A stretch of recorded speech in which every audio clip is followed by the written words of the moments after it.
Coucou mes love, comment vous allez? J'espère que vous allez super bien. Nous allons écouter aujourd'hui Madame Simone Yves Gbagbo, l'ancienne première dame de Côte d'Ivoire, l'ancienne femme du président Laurent Gbagbo, qui nous fait des révélations graves, très graves. Écoutons. La France n'est pas bonne conseillère en Afrique. Ni aujourd'hui, ni hier. On a accédé au pouvoir et on a constaté un certain nombre de faits et qui, justement, motivent mon maintien dans le combat. Nos dirigeants sont soumis à cette pression-là que nous ignorions. Et la réalité, c'est ça, quand on parle de France-Afrique. C'est une réalité. C'est une réalité. C'est une réalité.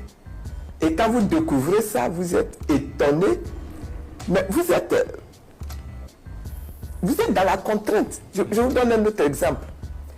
Pendant longtemps, ici, là, dans nos pays de l'Afrique francophone, même l'ordre du jour du Conseil des ministres, il fallait le soumettre à la France.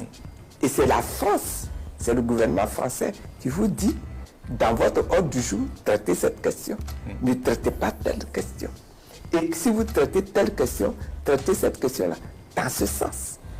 Et les chefs d'État africains ont exécuté ça pendant des années.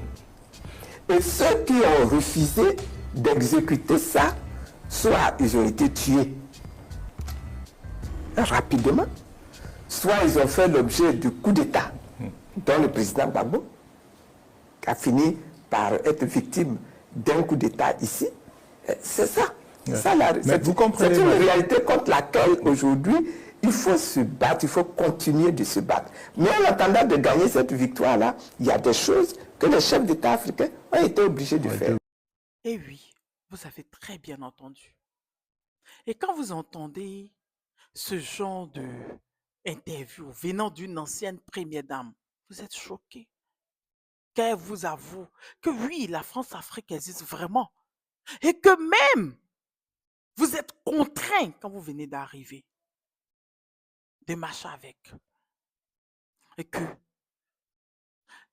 les conseils de ministres, l'ordre du jour, est soumis à la France. Et c'est la France qui vous dit ce dont vous allez parler et dans quel sens vous allez parler. Donc, quand on reçoit après les communiqués de certains gouvernements qui nous disent, lui, le gouvernement a décidé, le gouvernement, il faudrait qu'on réfléchisse.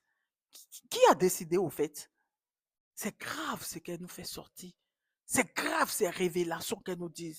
Et elle dit, les présidents sont soumis à ça, de l'Afrique francophone. Et que ceux qui ne sont pas soumis à ça, ceux qui ne veulent pas suivre ça, on leur fait des coups d'État ou on les tue.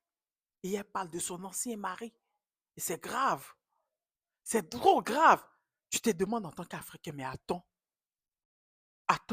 mais je vis où? Donc, toutes les décisions, tout ce qu'on pense que oui, on va aller, oui, on vote, oui, notre gouvernement décide. On dit que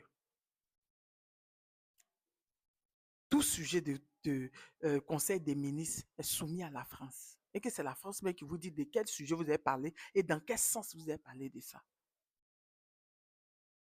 Hey! On ne va pas se réveiller, peuple africain. On ne va pas ouvrir les yeux. On ne va pas décider de se prendre en main. On ne va pas décider. On ne va pas décider de se réveiller. Et c'est grave, hein? Venant en plus d'une ancienne première dame qui est au courant du système. Yo. Je vous reviens des nouvelles informations.